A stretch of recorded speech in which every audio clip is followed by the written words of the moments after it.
duyuyorsunuz acaba?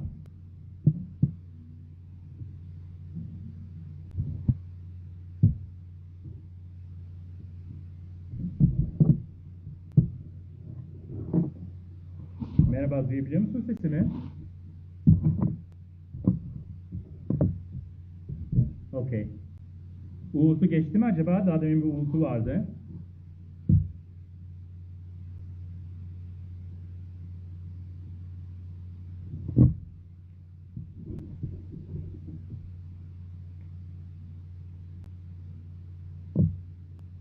Okey.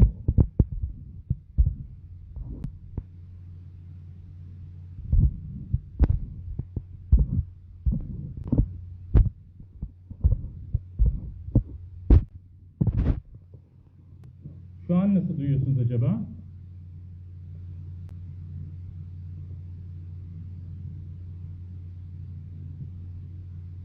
Temiz geliyor. Okey. Tamam. Larry'i alalım istiyorsanız. Bekletmeyelim daha çok. Karşı tarafta bekliyor. İngilizce devam edelim yayına. Larry'i alıyorum.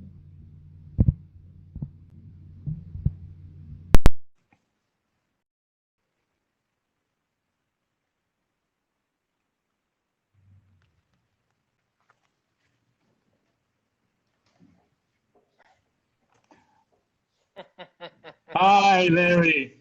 How are you? Mert? I'm good. doing How are fine. you? Sorry to make you wait. It's okay. It's okay. Okay. I So am I here was now. okay. I was talking about you in Turkish, but I think I will continue in English. Thank So you. there will be a friend who's going to translating it and writing some comments down during Okay. our chat. I'm really glad to see you. I saw you Thank last you. time in Berlin that you were doing a sonambula and the audience went crazy. It was like a stadium. It was amazing. I don't know You about sang this, your but aria. Oh my God. I remember it. I have the video because I recorded your, applause session and it was like a stadium. It was amazing. How are you, Larry? I'm good. And yourself? How are you doing? I'm doing fine. I'm just here in Istanbul. Hope to go to Germany soon. Oh yeah. So, Uh-huh. yes. You see Yeah. those So let in the tell back, me. right? Oh my God.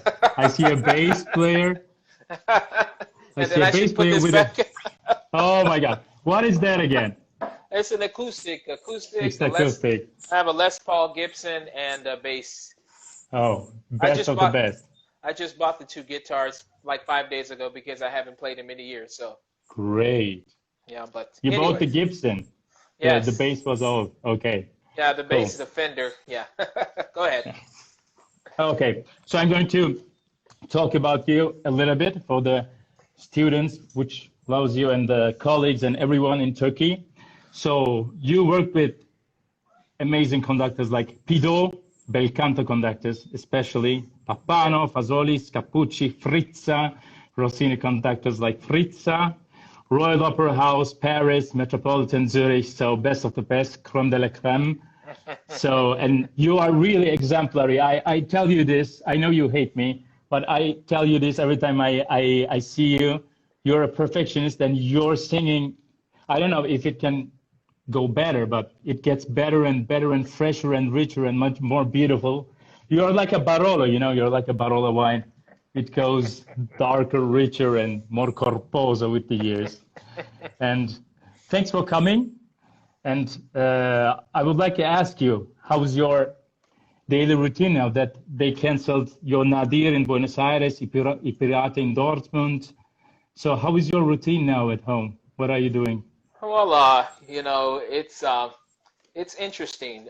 I am on the road so much, and I'm on the stages and living in other countries, which I love to travel. I love to see other places. I haven't been to Turkey yet.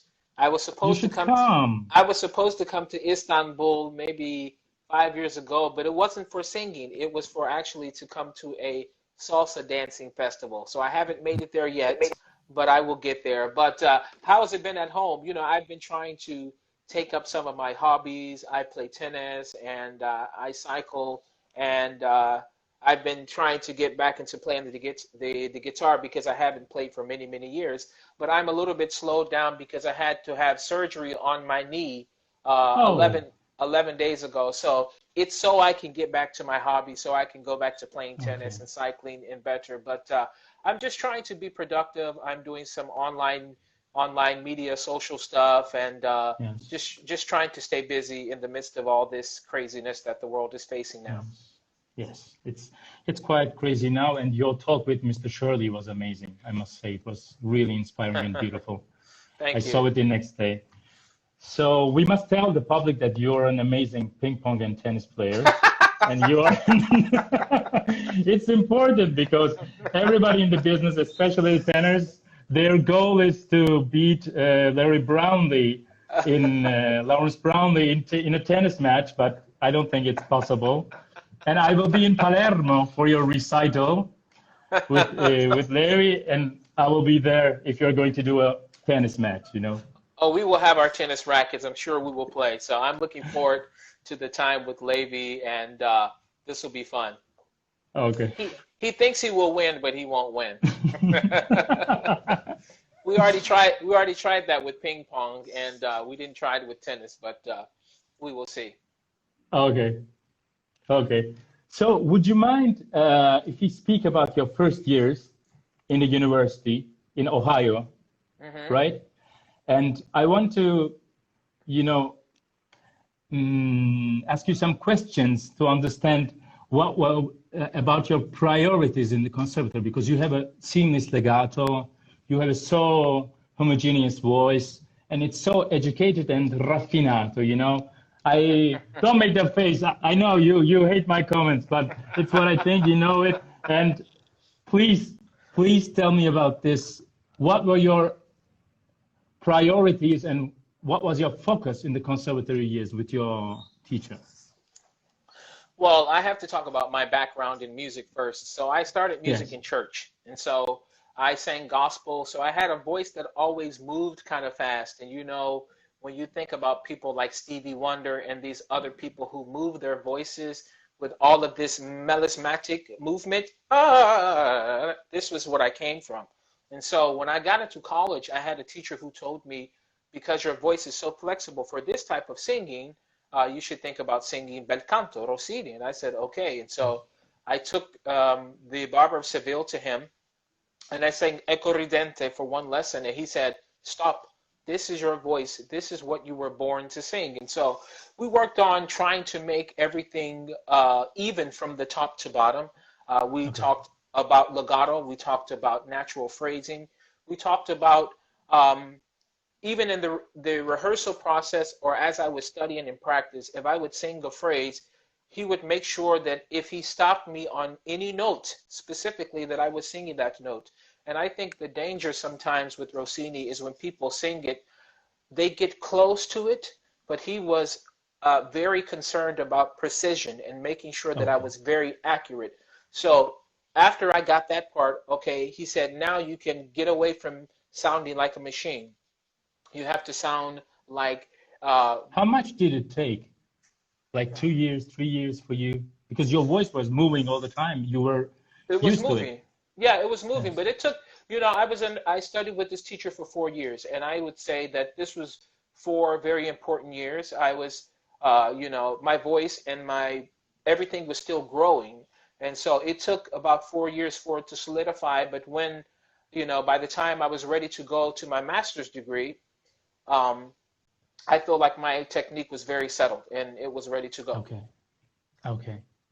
So you said top to bottom, Hmm. you know, you said it Yes. because it's important, or can you just explain this a little bit, especially for the young students that which are watching you and maybe confronting the bel canto repertoire and all that stuff?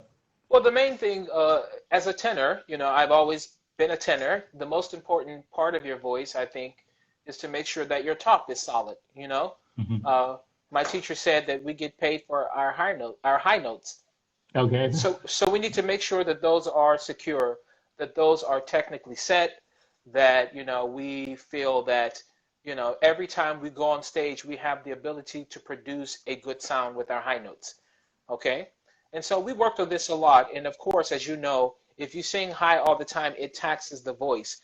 But we would do it even in a lower range and try to make sure that the same approach when I went to the top was fluid, was natural, was easy, was never forced.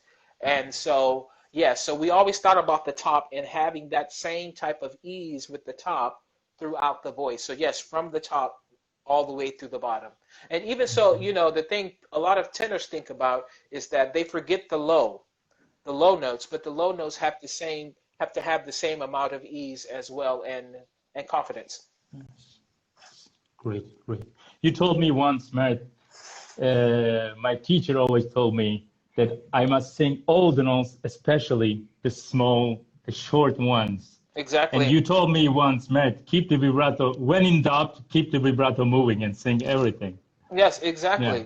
Because, you know, a lot of times people get so focused in on and they are so rhythmic, they don't sing the duration of the short notes. You know, and so this morning I was doing something for one of my friends, and I was doing this Bakai exercise. Yeah. And, you know, and I have never seen it before, but I was sitting at the piano and just thinking, you know, trying to figure out how to do it. But then I reminded myself even this morning that I had to sing all the short notes. So I had to record something, and it would only took 1 minute to record it, but it took me a half an hour because I had to rethink of all of these tools. And so finally, I think I got it. But it is one of these things that you have to be detailed in your practice and make sure that you give everything the value it should have. Okay. Your voice is, as I told before, of course, this is my idea. I think you share it too. Your voice is always getting more, you know, really like a parola. It creates creamy and it's really generous. And do you think that with age, of course, the muscles change and everything is going in another direction? Did you do something special to reinforce this natural, let's call it a natural process? Or did you intentionally just said, okay, I see this potential, I'm just going to, because I like it, I will move like this? Or is it both? No, it's not intentional, and it's not, you know, it's something that I've always thought should be more natural. And my teacher told me that let your voice decide where you go, not you. Okay. And a lot of people will think, oh, I'm going to sing Radames, and maybe they shouldn't sing it, but it's one of these things that you have to say, I have to wait until my voice is telling me that this feels right. For example, I did La Favorite, Donizetti, which is a bit more heavy than some of the other things I've done before. And of course, you find your own way, but I sang this and it felt right. And I said, 5 years ago, this wouldn't feel right. And so people say maybe your voice gets more darker or a little bit more heavy or a little bit more, have different timbres that gives you the ability to sing this. But it's always been with the idea of that my voice and the natural maturation, the maturity of my voice takes me to sing these other roles. And so now I'm trying to sing things like Nadir and Pearl Fishers. And next year I will do my first time Lucia in my own way, But just try to be a smart and responsible singer and sing it with my own voice. Great. Yeah, I'm looking forward to your Edgardo. I'm sure that they're going to post the aria or the duet or something. So I have the score over there somewhere that I'm afraid to look. I need to open it, but I will one day.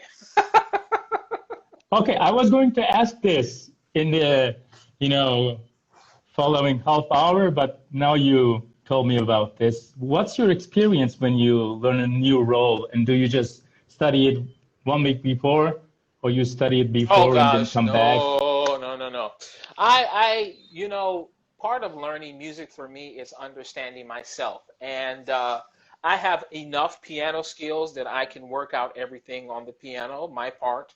I do listen to it, from some of my favorite singers. I'm a big fan of Alfredo Kraus, Pavarotti, some of these guys. And so I will listen to probably 3 or 4 people, maybe once, and then I will put that away and then really begin to work at the piano with the score. And what I like to do, I don't know if I could show you, But what I like to do a lot of times, I take the book, the actual book, and I write so much stuff in it, like every detail. And I always, especially that I'm an American singer, you know, Italian is not my first language, but I had a coach tell me a long time ago that But you speak like an Italian. Not like you. I'm trying to be like you, Mert. Oh, come But on. but you know, every doubled consonant, because we don't have this, I put a square around every single one in the book. So as I'm learning it, every time I can't sing a phrase without reminding myself that these have to be the doubled consonants and the long vowels and the voglio and the nya, all these sounds. So I begin then to do that. And what I have learned lately is that the first thing I do is look at the recit stuff, because that's Okay. the most difficult and the most difficult to get into your voice. So I just break it down and I take it little by little. I don't try to, as you know, people say, Rome was not built in a day. I try to do it over some time, and knowing yourself is the most important thing. If it takes a long time to learn, give yourself that time. I don't try to rush the process. So I just take my Okay. time and learn it.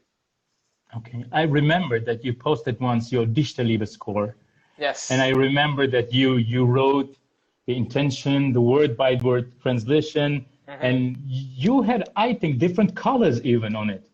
Like Yes. I remember a purple and a blue one, and all this stuff. Yeah. Red. I So, also have red. I draw the yeah. breath marks in.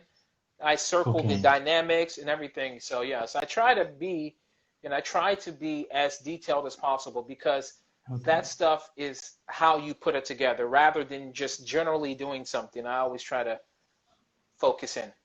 So you are a kung fu singer. You just calculate everything and just do the movements over and over. I don't know about that. I'm just sitting. So, My music scores are over there, and I'm just sitting and trying to think which of them have some of it in there. But I don't know right now. Let's see. They all should have it. But yeah, yeah. That's how I do my learning. if you want to show us, we will wait. It will be really great. Come I on, don't know, but I come don't on. know. Let's see if I can find something that has it. And let's see what's the most recent thing. I did favorite. Yeah, and that should be pretty. That should be. This is an idea of how I do the Okay. translation, Oh, and so you this is have the the phonetics going on there. yes, I The do this, IPA. and I have some spilled coffee there too. But you Okay, know, it but yes, helps. this is my and I look, but I remember especially some of the more difficult parts too, that you see. I like write Okay. a star if something that I keep getting tripped upon, or just to make sure that the rhythms are completely correct. And this is how all my scores are. And this is not as bad as some of my other ones, but this is Okay. how. Look at this. I mean, it's craziness. I kept messing Okay. this up, and so every time I messed it up, I circled it, so I would finally get it right. Great. But yep, When you're on stage, of yes, course, thank you for showing us, by the way. yes. When you're on stage, it's for you, is it like remembering everything that you did and just calculating some of the bars before they come, the critic points? Are you a thinker, or you go on stage and okay, I did my work, now I go. Well, anything that, of course, I've done. For example, barbiere. I've done barbiere how many times? So many Thousand times. times. So, I mean, am I thinking on stage? It's just, sometimes I'm thinking about more of the characterization and, Okay. the part, and just to make sure that the staging. But by the time I get to the performances as a professional, I feel like we should be able to be to the point of telling a story. So I'm not thinking, The technical part of that is already to the side. The staging Okay. part of that should already be to the side. The costumes and everything you're adapting, because we don't get so much time on stage before then with the wigs and costumes. So you feel like, oh, I'm adjusting. But by performance time, at a certain point, you need to perform and give these people who are coming to, who are paying to be in the theater, a show. And so, no, I'm not thinking technically. I think all of that Okay. stuff needs to be worked out before you get on stage for the performances. Great. for you, the sensation you have in the room, or I don't know, in your living room, or I don't know where you study, or in the room in another theater. Let's assume that you're in Paris, then you're going to go to, I don't know, Rome, and you're going to perform there. Of course, you are looking at your role one month before, you're practicing it. For you, does the sensation in a room, can you transfer that sensation on the stage, or do you need to go onto the stage and then sing during all the rehearsals to have new sensations in your body? My teacher told me a long time ago that I need to turn my ears off. We have to sing by feel. You know, a lot of times that people will try to adjust by what they hear coming back, and every theater is different. Acoustically, some of these places are not the best places. For example, last year when I went to Deutsche Oper Berlin, we had an amazing set, and the set really helped to project the voices out to the It was like theater. a cave, a long cave. I remember it. It was beautiful because it really did help with, you know, with projecting the voice. But for me, my teacher, she always said to make sure that you're singing for the back of the theater. And your voice has to be like a bird that you allow to fly there rather than forcing it there. So it's, you know, she talks about singing on your breath and making sure that your sound goes away from you. So that's what I always do. And if I'm in a small room that has terrible acoustics, it's the same as if I'm singing at the Metropolitan Opera stage, as it's the same if I'm singing in Vienna or singing in Zurich. I try to sing the way I sing always, and, you know, let the room, you know, help me as much as possible, but I don't change based upon him. Levi is in here. Hi, Levi. And we were just talking about you and playing tennis, and so how afraid we'll I see am the of match you. in Palermo. How afraid I am of Levi and tennis, right? we have to also get Gitza, Petean, and just do a tournament. Oh, I love And I will this. be eating popcorn and just watching it. And playing the guitar. There you go. And play the guitar for you. I will play you some blues. Yeah, there you go. So you said on the breath, like Italians say, sul fiato. Would you mind what sul fiato means? Would you mind answering this question, or I don't know, So, for you, sul what does fiato- sul fiato means? My teacher says that you're always using your breath and you're never holding your breath. So by that she means you never sing, you never go, is you take a breath and then your breath is always the motor that makes your sound go away from you. She said a long time ago that we should think of our voice as a conveyor belt. If you go into or like this walkway in the airport, before you get there, it's already going. That's your breath. And when you get to it, you don't go,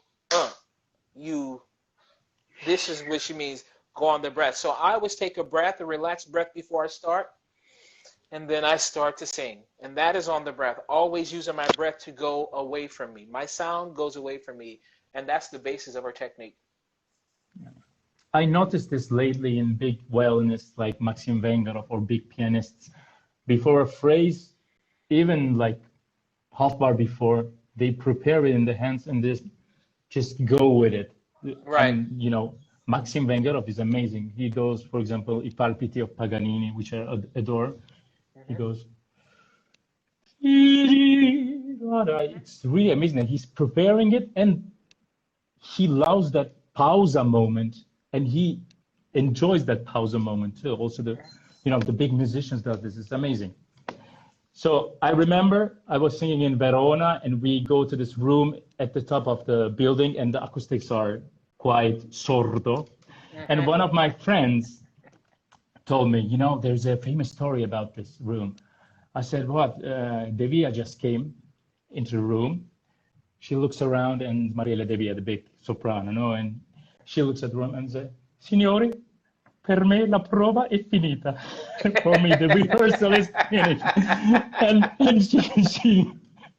she like, I don't know if this is true or not. Yeah. But my colleague, a famous colleague, told me this, and he said that he was in the room. So I believe it. Yeah. So this is why I asked you. Yeah. Of course, yeah. There are some rooms that you hate singing in. that's normal, but again, you just have to sing. A lot of times when you're in that room, it's not a performance.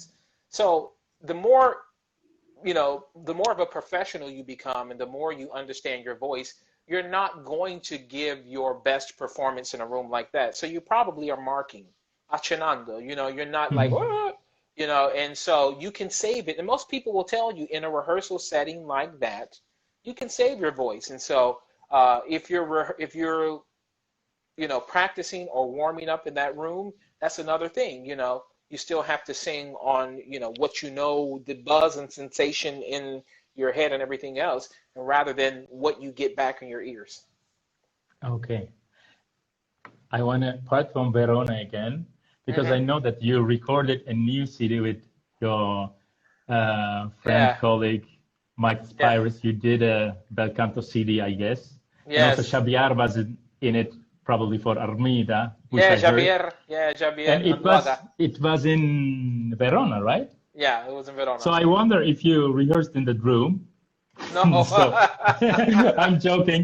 Can you tell us about this new project and when it's going to come out? So it's supposed to come out this fall sometime. I think November is the date.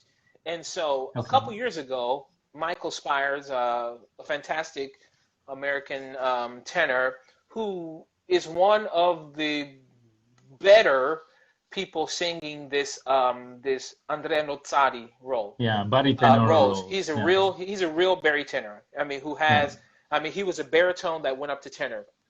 He's a great musician, great flexibility, great musicality. He and I had a concert at the Concertgebouw in Amsterdam about 2 years ago, maybe 2.5 years ago.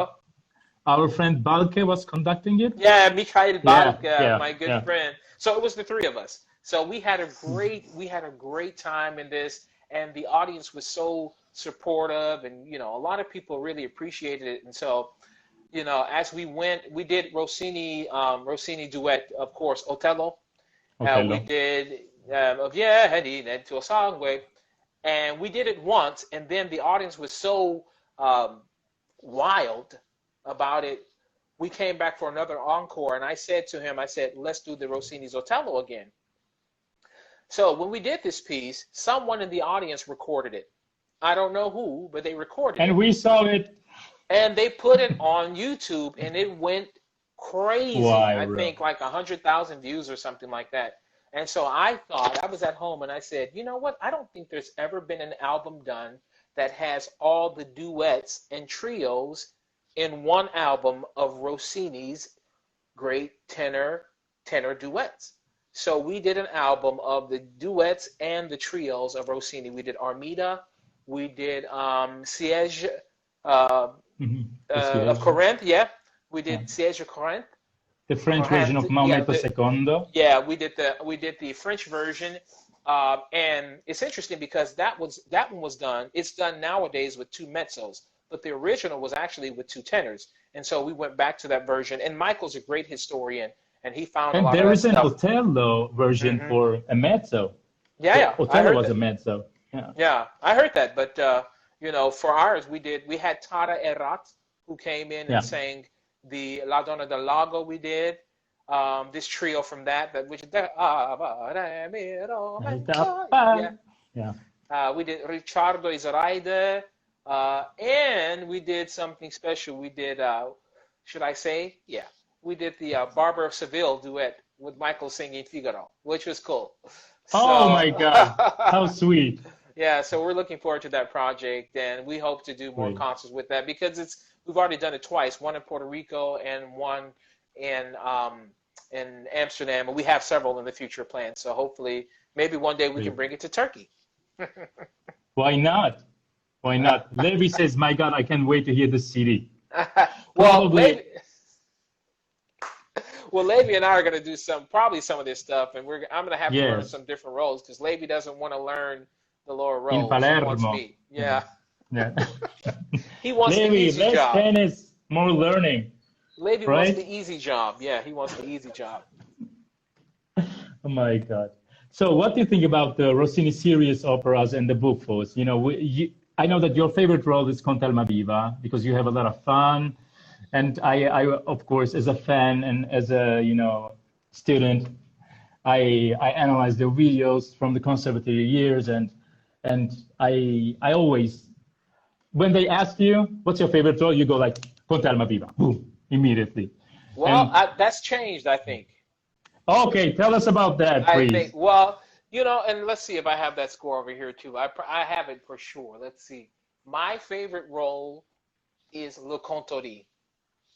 Which I saw in Wien. Le Contori for me is the absolute, it is just, I love it. That is my favorite role of Rossini. I've had the most fun I've ever had on stage singing that role. So it's Le Contori. I saw it. This is why I asked you. Okay, another score is coming. I'm just trying to see if it has to be up there, but I don't know where it is. We can do a commercial break. I can't find it. It's there somewhere, but I'll find it. It's somewhere here, but go ahead. You were saying? One of my first questions that I asked you, actually, I was going to connect it with this topic, because I saw you, the first time I heard you live was in Teatro in Wien with Cecilia Bartoli. It was this beautiful production. And I saw Contori for the first time, and I saw it with you. And I remember after the first aria, there's this fast, stretta cabaletta type of, Yeah. And I remember that you were so focused, because I was in the balcony on the right. I was seeing you, I was seeing you here from this angle. And you leaned a little bit forward, and you looked, before the music, you looked at the second balcony, you breathed, and while you were breathing, you were laughing. Not laughing, like sorriso. It can be, I said, okay, something spectacular is coming. And then you had so much fun. I thought that I was going to, go crazy about the fireworks, but your energy was so, generous. I forgot about the fireworks. Can you imagine a young tenor who wants to sing your repertory coming there, and you make him forget about the fireworks and your energy? And I remember it was the same effect. Everybody in the audience, I went like 15 degrees like this. Everybody was like this on the top of their seats, and they were like this with this bliss in their eyes. This is why I ask you, at such cabaletta and stretta moment, which is usually the hardest part of the opera, or the most demanding part of the opera, I was wondering if you were thinking about the technique, or you were just, okay, let's have fun. It's funny, because in that moment, I think I know what it is. It's a part with the chorus. Yes. And a lot of times when people think that the most difficult parts of Rossini are the arias, and maybe that is true, but sometimes some of the ensemble stuff in those big finales are so difficult that you have to work hours and hours and hours and hours on them. And so I remember the lado that you recorded, it's really hard. It's very difficult. Super demanding. But it's that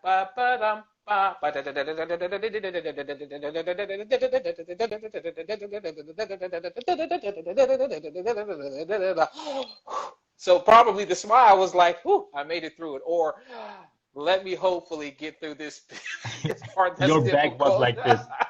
Your wings just opened when you breathed before the phrase, I had to. Oh I know. God, yeah. But the thing is, I knew I had to say, okay, here we go. Oh, someone from Indonesia. Wow. Hello from Indonesia. Hopefully I'll be in Indonesia one day as well too. And so, yeah, you just have to set yourself up to be the most successful and really know the difficult moments, so you can you can be as successful as possible, because you really plan those things out. You're so free. Also in Sonnambula, we talked about this covering, Caverna coming down. Yeah. I remember you sing the Tutto è sciolto, and you come to the left of the stage, you're alone. You didn't even look at the conductor for just 1 second. Probably you were looking, but we weren't seeing it. And I said, okay, and Heidi, okay, that no. I said, okay, this is going to be, Burak is saying, we have a salsa festival in Ephesus. I was supposed to come to Istanbul before. Can I say this? Lawrence Brownlee is a, can I say this? What? Is a great salsa DJ. And he has a nickname. You told me this in Wien when I was cooking. You remember? That's right. That's right. Someone asked, "Do you ever do master classes?" Somebody said. I've been doing many master classes, and but we'll see. You know, we'll see. Yeah. Okay. This isn't even half of it, but that's like, and this is 2 rows of CDs, but that's not even, like, probably 70% of that is salsa. So my salsa music. So yeah, this is. I love salsa. And you dance really well. Well, not right now because well. I have this bad knee, but I love salsa. This is one of my great passions in life. Love it. Gute Besserung, Herr Brownlee. So, you have been really used to European audience. Mm-hmm. Sometimes some American singers prefer America. Some European singers has a different kind of gusto, and they work only in Europe. Not only, but mostly. But we see you in the New Year's concert in La Fenice in Venezia singing Bel Canto, and you go to Metropolitan, to these big theaters, and sing Armida with pathos and all that stuff. So 2 questions for you, for your experience. What can you tell? Is the European audience different than American audience? And do they have different expectancies from a singer? Mm-hmm. And in terms of gusto, the vocal taste and the phrasing, do you find it, if not difficult, maybe slightly different, the expectancies of the audiences? Well, I have to say, because I really started my career in Italy. I mean, I had my first professional job in the United States, but it was kind of to get me prepared to go to Italy. And this is way back in 2001, before you were even born, Mert. And so, it was one of these things that from the beginning, the first time I went to Milan's La Scala in 2002, I had people like Leonucci and Alessandro Corbelli, and I had so many people, so masters that were in a part of the show, and also had Juan Diego Flores, who was singing the first cast, Alma Viva, who had worked in Italy quite a bit. And so I got such a great example of the Italian style. And it was one of these things that I learned about the rhythms and the recitative and all of these people who it was in their sangue, it was in their blood that they knew it. So this was a part of my maturation, and I had so much that I had to really take into my body and my mind. And so this is where I say that my technique, of course, my teacher is American, and my technique is very much built on from what I learned from her. But as far as the stylistic stuff and how I lean to, I think it's very much in the Italian school of singing. And so what I like to do, I use my technique with all the nuances as much as possible of the Italian style. And so when I go to the Met, I sing that. And the expectations are people who are considered, masters, and people who are considered, the great singers of this music. And so since I've had a chance to sing it, sing Rossini in Berlin and Munich and Paris and Zurich and Vienna and everywhere else, people respect the fact that I have they say that I have a certain ability to sing it. But I do think it is Italian in much of the nuance, and I try to continue to improve on my Italian diction and, of course, my use of the language as well, which is why you and I both speak Italian, to make sure that it is much more innate, inside us when it comes out, so it's natural. So yes, that's how I think about that. Okay, great, thank you.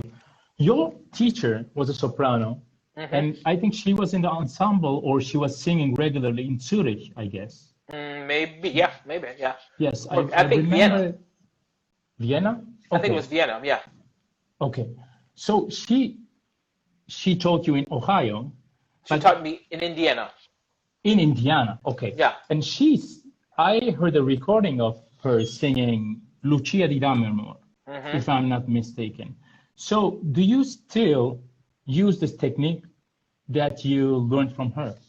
Yes, I tell people all the time, or yes, her name is Andrew Morstein said Kukaro. Yes, Costanza Kukaro is my teacher. But I would be remiss if I didn't mention my other teachers. My first teacher was the guy who discovered me. His name was David Starkey.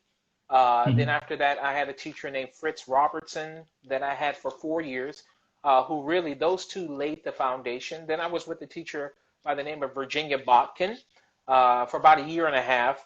And then she actually left the school, but she did some good things too, and she kept it at least lined up that I didn't get into bad habits. And then from that moment, I went with Miss Kukuro, and since then to this point now, I study with her. Now I don't go back all the time to take lessons, and she says, if I can do a certain amount of exercises a certain way, then I don't need to see her. So I refer often back to the list, and I don't know if I have that somewhere too. It might be there. Let's see. It's a book of my vocal exercises. I don't know where that is. It's somewhere, but it's one of these things that I go through this. And if I'm ever having some difficulties, I'll say, "Why is that so hard?" I'll go back to the book and say, "Sing all these exercises the way." And I have many notes. Yes, the famous Connie list. I have this many notes, and then I'm like, oh, then it reminds me that I can get back on track. And so. One of the things that she's done over the years is like she would listen to a recording. She would say, she would text me and she would say, you know what? When I was when I was listening to you at the Met, you did this. So make sure you do this now. And so she can always keep tabs like that as well. So I do. They want to see that book. They wrote. I don't know. I really don't know where the book is. Let's see. It should be somewhere here. Gosh, where it is.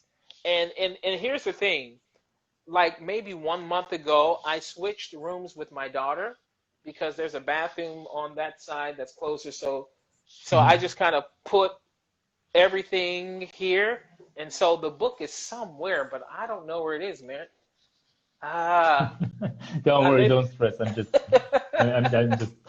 Maybe I'll find it and post it one day, but she might not want me to give her secrets away either. So. Okay. We tried. Yeah. Gosh. So do you invent exercises, Larry? Look, there it is. Oh my God. There it is. There it is. Languir per una bella. Yeah, but these are when I was working in some of her. There's the book. Amazing. So you wrote how to do them too? Yeah. Yep. Okay. Yep. So this is it, and it's a book that all of her students keep. And whenever I start to teach, I'm going to make people keep books so they can begin to teach themselves, So yeah. It will be amazing to have you here, in a young artist program to teach in Turkey. Oh my God. Miss Kukuro's warm up. See that? My God, so beautiful.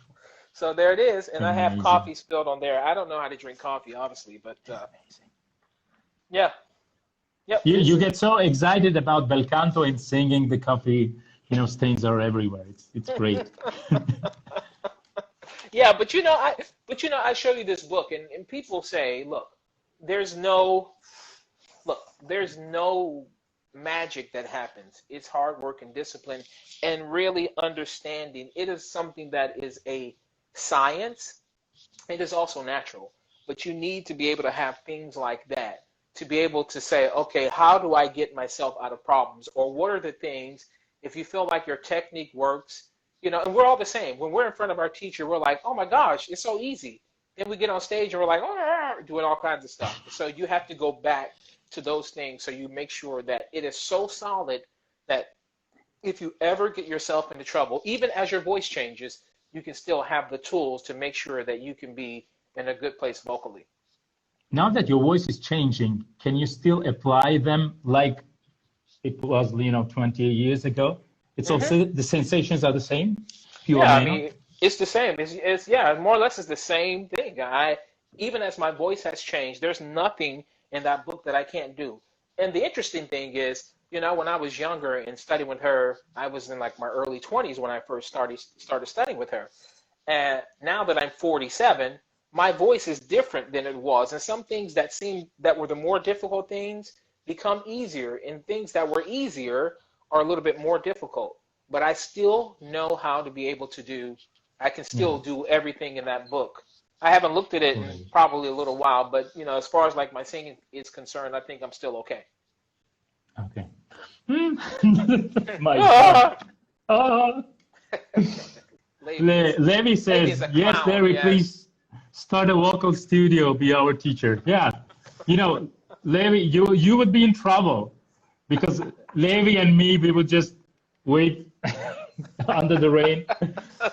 Larry, please take us in. Please. You know what the thing is, I love listening to singers. I love, you know, giving feedback. And I tell people all the time, I don't have all the answers, but I always try to give them some idea. And the things that have, you know, allowed me to be, if you want to call it, be somewhat successful is that, you know, I always try to pay it forward and give them that type of thing. I'll say, well, try this, try it this way. And, you know, if it works for you, this is something that can help you. And I've had the chance to work with several actually professional singers who pulled me in a practice room and they're like, what do you do here? And, you know, and I'll say, I'm not the teacher or the authority, but I've been able to work with some people. And I remember I had a friend of mine when we were in Berlin last year, a friend of ours, and he pulled me into the room. And so I sat down and I didn't say anything for a long time. And he was just like, please say something. And I began to, you know, say a couple things and just try to think about this and everything. And then he wrote me like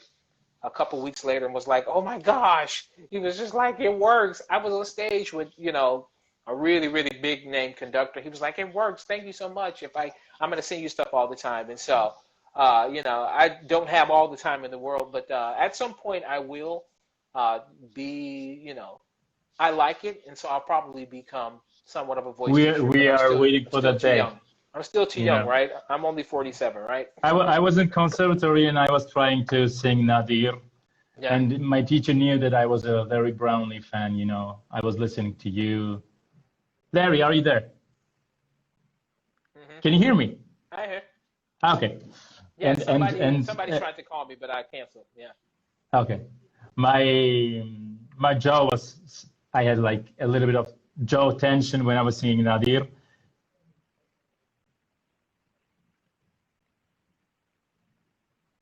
Ecco.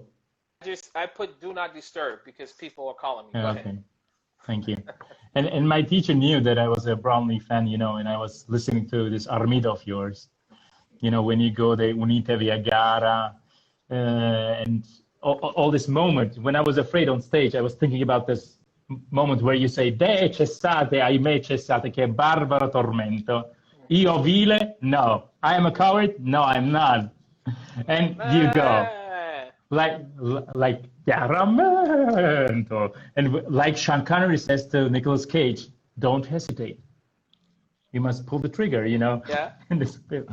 And my teacher said, you know the answer to your jaw tension. I said, why? If I knew it, I would just sing it. It's not that easy. Oh, just imitate Brownlee. Do this. Just.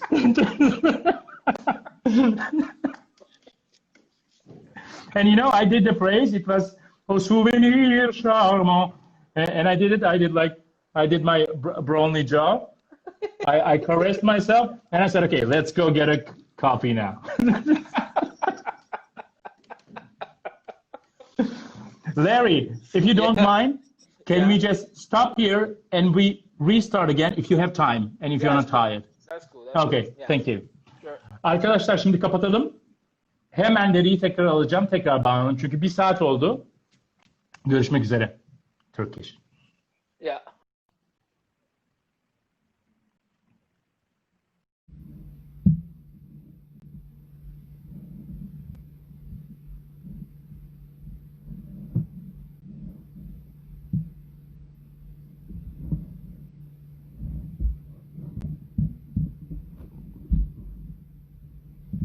Merhabalar, duyabiliyor musunuz acaba?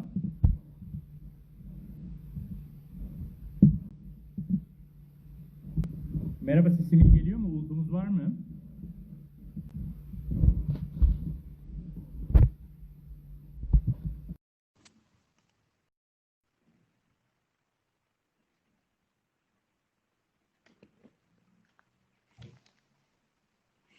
Ciao, grandissimo. Sì. Yeah. So, So là. it's amazing that all the great singers usually are so generous. The real great ones are are so generous with the young singers. I remember being second cast in Teatro Massimo di Palermo, and Celso Arbero was singing first cast, and he was there for my first show in the room, and he said, Mert, when you go to the passaggio, keep it even, don't push. If you don't push, then you're going to go with the high Cs. It was La Flûte Régiment, so it was Tonio, and he was giving me wonderful advices. And lately, John Osborne, I was his second in Ghent, in Geneva, and he would just control me. He taught me a lot of things, because Raoul is a long role, and I was, of course, quite nervous. It was my first time, and it was the fifth act version, the 5-act version, and with the aria and the duet.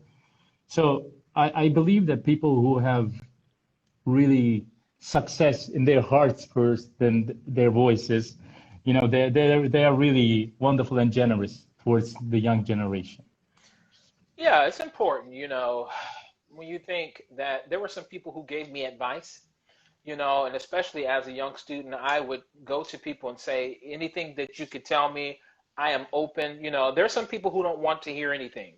But if people are really, sincere about studying and try to better themselves, I'm always eager to say, I'll help you, if I can, because people helped me. So I think you'll find a lot of people will do that. Everyone isn't that way, because everyone isn't as generous with their time, and everyone has a different life, so, and, they have their own experiences, but I've always been the person, as much as I can, I try to help people. Yeah. Well, once I watched a YouTube video of you doing a gesture like this, then I couldn't find it. Maybe they just delete the video. I don't know. You were doing like this, and you were doing with your hand like this, and you were saying, no, it's all about the voice. And just a fragment, it's like they were Brownlee masterclass, Lawrence Brownlee masterclass. It's all about the, then I was talking with Burak, Burak Bilgili, yeah. You're saying Barbiere together, and Burak is the, the founder of this opera forum, Opera Turkey. So he says hi, and he thanks you a lot. And he told me once, I was in conservatory, and I didn't know you personally. Yeah. I knew you from the DVDs and, on YouTube and from the CDs, and your CD with Martin Katz. I had that at home. And, I asked, how does Larry sing? And he told me, he knows this Joko, this play with breathing, He told me this. Broski is the new name of Burak in Russian, that Levi calls him Broski. So can you please, this is the last technical question that I'm going to ask, and forgive me if it's too much, but no. I think everybody admire your technique, and we have testimony live and in all the recordings. You are always at the top of your game. So the breathing is the spirit of singing. So what would you like to tell, especially to the young singers?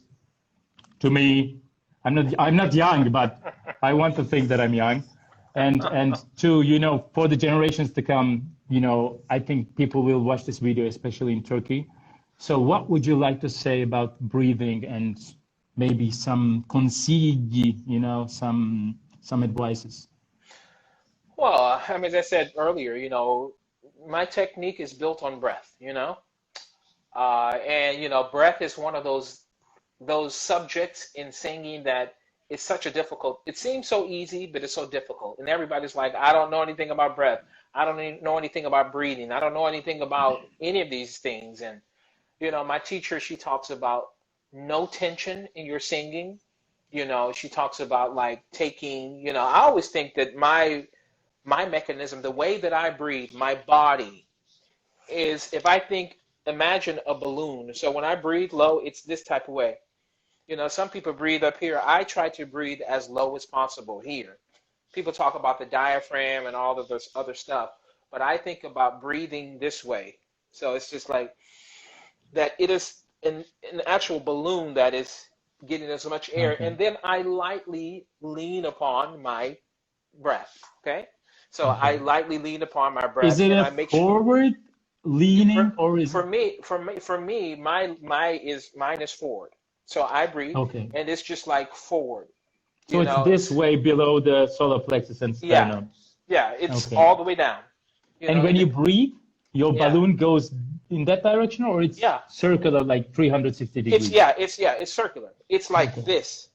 You know, it's like, and then and then I think about trying to lightly, never with tension. Again, our body should be as free of tension as possible. And so, for some people, this technique doesn't work. Some people believe in breathing with their rib cages and doing this. They teach themselves to breathe that way. That's not my approach. Mine is more like this, and then again, always starting with air and then leaning on your air, and this idea that your breath is going away from you. So, so that my body, anytime I'm singing, can be as free of tension as possible, and it starts with relaxation and breath. So that's my focus, and again, Thank you. that the voice should be lined up from top to bottom, you know. Thank you. I know When I see you, oversimplifying it, but that's it. no, it's it's what you feel, and thank you for sharing with us. It's really important because there are a lot of ideas. But when I watch you on stage, I had the opportunity to watch you several times in different repertoires. One was a Bellini, so it was quite legatissimo, Gato, yeah. and the other one was quite witzig, quite buffo, Contori, and you had the sparkling things, and you never sacrificed sound, you never sacrificed the open throat, so it's amazing. And I always saw you breathing from the nose, and I was watching your knees because you are like a, how do you call it in English? Suspensione in the car, suspension. Yeah, suspension. Suspended. Yeah. Yeah, suspended. So it's great to. Well, this is another thing. You said my knees are always flexible and I'm doing this is because a lot of times I feel like I have to be grounded with my feet on the ground for me to sing my top, rather than some people reaching this way for their high notes. Yeah. No, I need to feel like the heels of my feet are on the ground and I can extend up into. Also for the passaggio and the center. Yeah. Well, the passaggio, my teacher, she always says that, you can't sing too fat in the middle. And so the passaggio, I try to, as much as possible, to make sure that my sound is this way rather than, and trying to go to the passaggio. I slim my sound up as I go to the passaggio because she says that your bloom should be on top. A lot of people, and then they go to the top and it's like this. She said that your voice the bloom should be on top. And so that's how I. The great Lauri Volpi, always used to say this, Yeah. You have to bloom the top and never give so much in the center, never open it up so much. Yeah. Cool. Thank you. So, do you like to cook? I know that you like to cook. And like Rossini, you like to cook at home? I'm okay. Somebody asked a really long question. Okay, let's see the questions. It was a really. And when you begin singer after the breath, do you prefer to naturally let the belly draw in, or you prefer stepping on the gas, push out, forward, down with those muscles? Now, do you prefer stepping on the gas, push outward? No, it's a natural thing. So I push out and let the natural, I don't do anything, I just actually maintain that position as long as I can until naturally the air goes out. So I'm not pushing anything or stepping on the gas. I take the breath and then I hold that frame as long as possible. You know what I mean? I keep, engaged is a better way to say it, engaged in that until I have to take another breath again. So that's how I think about that. Yeah. It was a long one, so I wanted to answer that. Yeah. In the fast passages which you usually sing, when you renew the breath, when you, for example, you don't have so much time and you have to have a really fast intake, how do you do to not to stack up breath? Yeah. I mean, for me, even when I teach master classes, I talk to people always that when we're singing, I always think about, for me, resetting the vocal mechanism. What does that mean? That means that when I take a breath, I get all the tension out of there. And so it's like I'm starting from the beginning. And sometimes you just have this much time to breathe, which is not a lot. Even if you think about Così fan tutte, when you sing Una ora amorosa, you never get a chance to breathe. But the only way you can be successful in singing this is every time you take an intentional breath, it is the best breath you can take in that moment possible. So don't cheat the breath. So Una ora amorosa. As much, I even practice taking as much, I'm making sound, and I don't do this on stage, but I want to make sure that I have the best breath possible in that moment. So if I'm singing a colorato,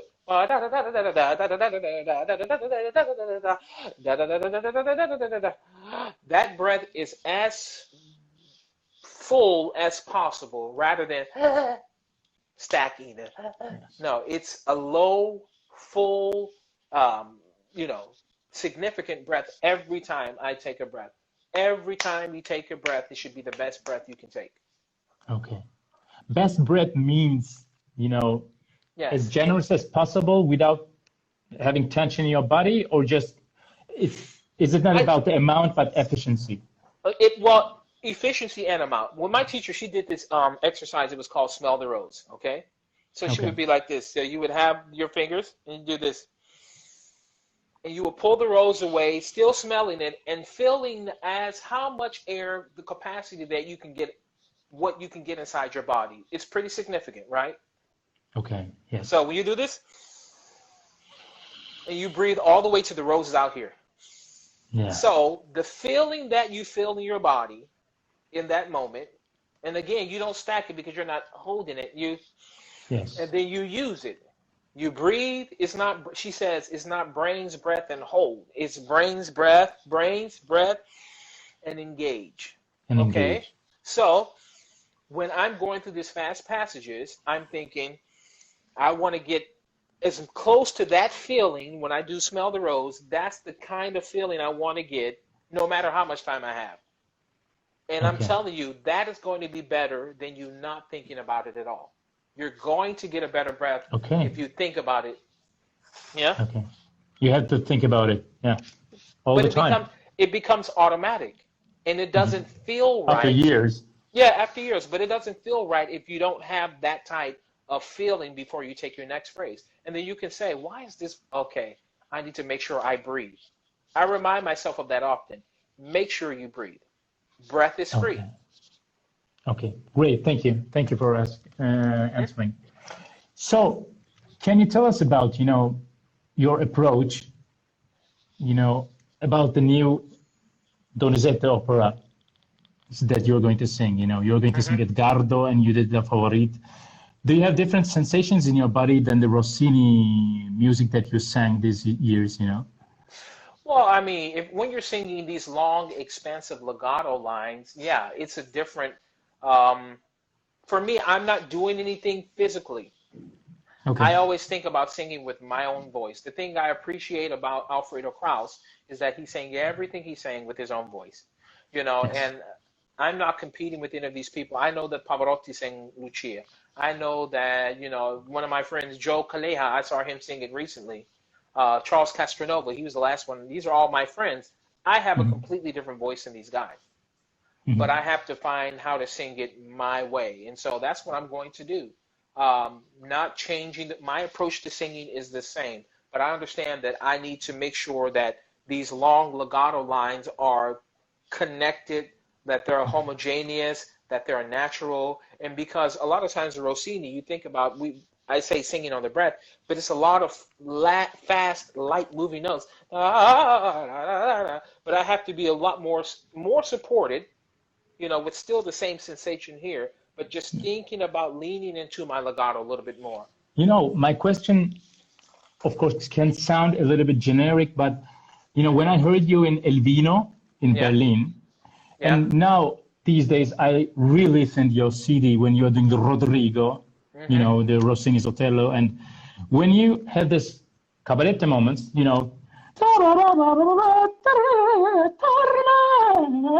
all this really generous, and really tall notes, but really, really generous, because I heard those notes also in the theater. I know how they sound like.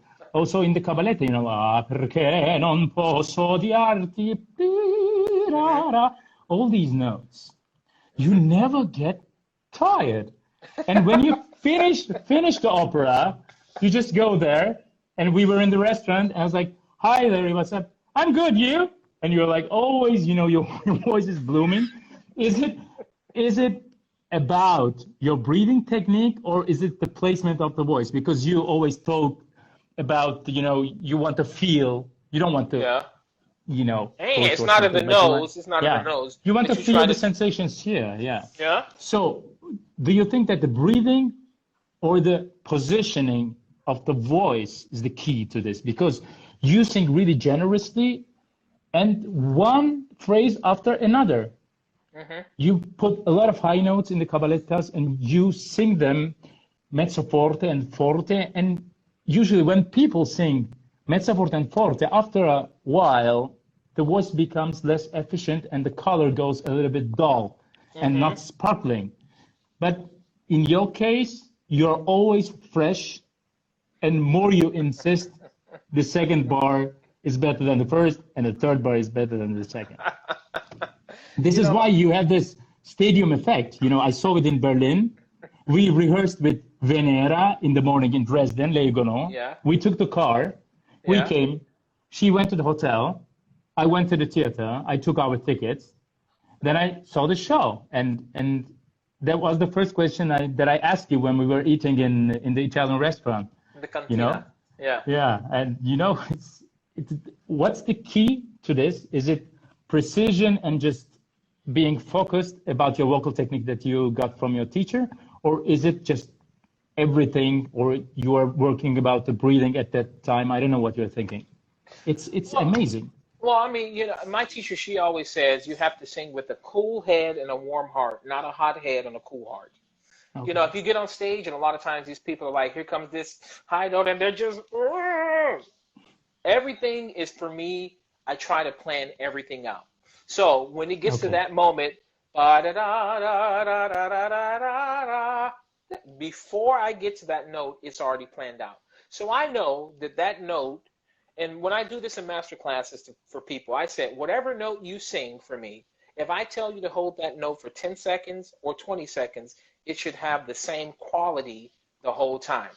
So so it's one of these things that, yes, by the end of the show, you should be tired. But if someone said to you, let's start from the beginning, you should be able to at least get through much of the opera again, because I believe that if you sing efficiently on good technique, it can be this way.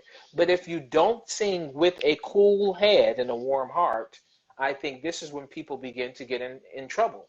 When I sing Puritani is one of the most difficult roles, especially because the tenor sings this first part, and then he has to wait sometimes for almost 2 hours and sing the whole third act of the most difficult, you know, stuff.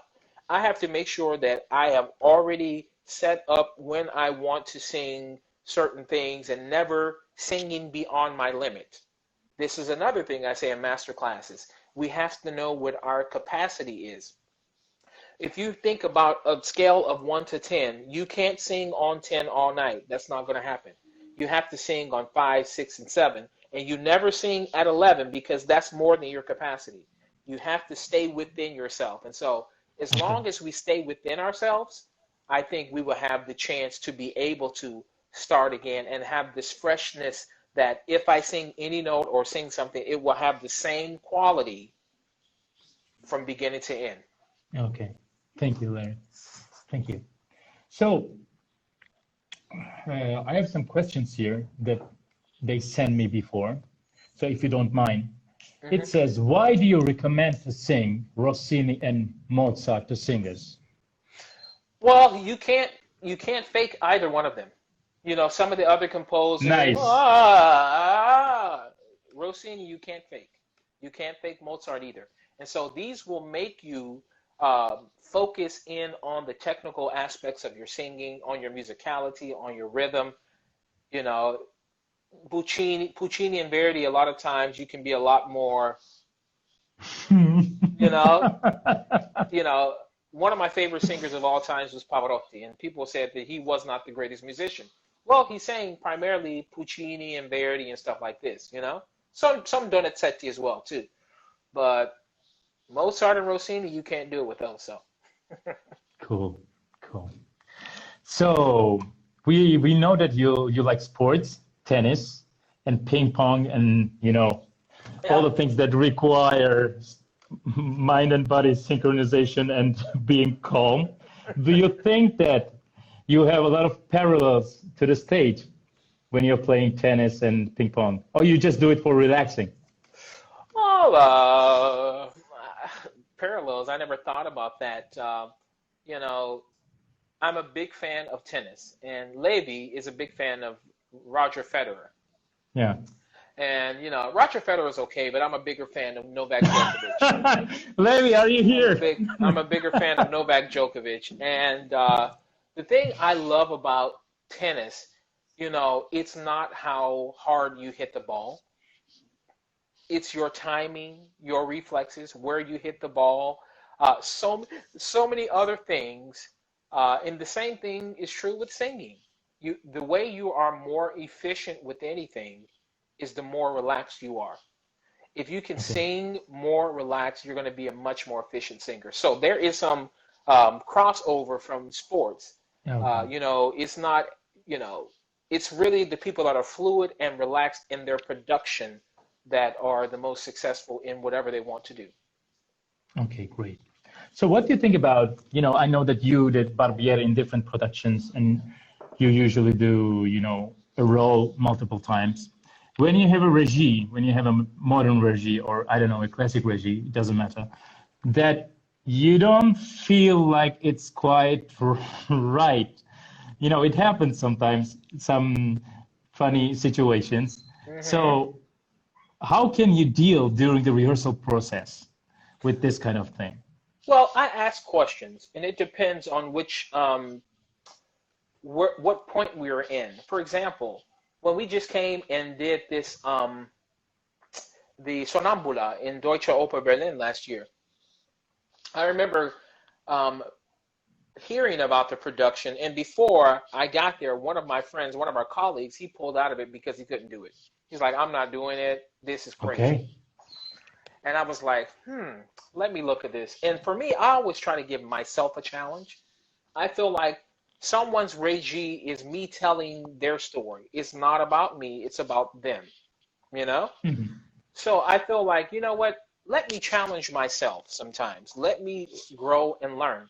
And when I talk about this Deutsche Oper Berlin Sonnambula, I remember thinking, wow, some of this stuff is really crazy. But the audience went completely nuts. I liked it a lot. They loved that production. They loved it. And so a lot of times we don't know. And I think the problem with singers sometimes is we get so caught up in what we think is the way it should be doing, something should be done.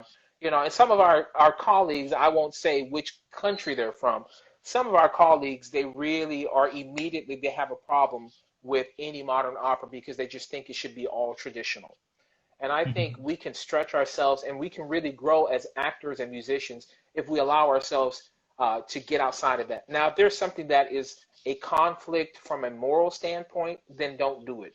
And the best way to do it is talk to the stage director and see if there's another opportunity to either do something that is acceptable, have a compromise, and that way to try to find, if you can still get the idea across but doing it a different way. So I always try to at least try first, and then we go from there. Okay. Did you have some difficulties with some colleagues on stage or, during the rehearsals or during the show? Not that I can remember any colleague. I had a situation before. Okay. I had a situation before where someone said something to me that wasn't acceptable, and I stopped the rehearsal, and I told them. I actually walked off stage. It was a rehearsal. And I basically said that, we need to figure this out right now because until this is taken care of, I'm not going back on stage. Okay. And we did. They were extremely apologetic, and there was a lot of other stuff that was going on. But I didn't make a huge scene, but I just felt like we needed to, before I would go on, I was like, we're about to handle this right now. I wasn't going to Yes. get aggressive or do anything crazy. I just made sure that they respected me because I was giving them this type of respect. Ok, nice. È una risposta da gentiluomo. Sì. È un atteggiamento Signore da del teatro signore. deve essere sempre gentile, no? Non può essere una... No, but you are always kind and signorile anyway. Also in the restaurant. You know Insomma. that Donizetti's brother, come insomma, it's always Insomma. like this. You know that Ogni Donizetti's tanto. brother, Yeah? Gaetano Donizetti's brother, lived in Turkey, Oh, really? and he was a kind of a court composer, and he composed something for some pieces for the Ottoman Empire for the court, and you know some Wow. marchas and all that stuff, and you know also the Rossini always made fun of Turks. Why do you think that the Turkish people, you know, you sang l'italiano in Algeria, which is not Turks, if not Turks, Ottomans, you know, Yeah. and Turco in Il Italia. Turco in Italia. Also, Adina has this, you know, Turkish kind of, Yeah. you know, Pasha, Calippo and theme. Why do you think that the Turkish people in the operas are basses? I don't know. I don't know. Burak can answer this, right? Burak Bilgili. I think he would know. I don't know why. That's a good question. Do I play tennis on the day of performances? Yes. Solinet? Yes, I do. You know, she asked me, I think it's a she, right? Solinet? Yes. Solinet looks, yeah. Yes. You know, I feel like for me, every day is just a regular day. I'm not going to do anything crazy because I don't drink and I don't smoke and of course, I don't do drugs and I don't put myself in harm's way. But for me, I feel like I can wake my body up and just be natural because every day is just a normal day. I go to the theater with my technique and I sing. Sometimes, crazy as it sounds, maybe if there's like a huge salsa party, you know, that happens the day before a show, I'll probably go to it. I mean, I won't stay out till 5 o'clock in the morning, but I'll Amazing. probably go to maybe 1 or 1:30 because I don't, you know, I'm not talking, I'm not drinking, I'm not smoking, but it's really good exercise and it relaxes me and it's, you know, I wake up the next morning, I do all the things and I go to the theater. So I that's remember happened when I many first times met, in my life. I know, Many and times. I was in Wien the first time I met you in person. You know, I was cooking. I was with Anna Maria, and Yeah. we were at home, and then zzz, Anna Maria, can you please go to the door? And someone came. You know, I didn't know that it was you. And Andrew knew that I was a big fan. So Andrew Owens and you came in. I was like, okay, who is this? And you came to the kitchen. It's like, oh, what are you cooking? I'm like, you know. Then the next day, you had a performance of Comtori in Teatro Yeah. in Wien, and I remember we talked a lot that day, and we ate.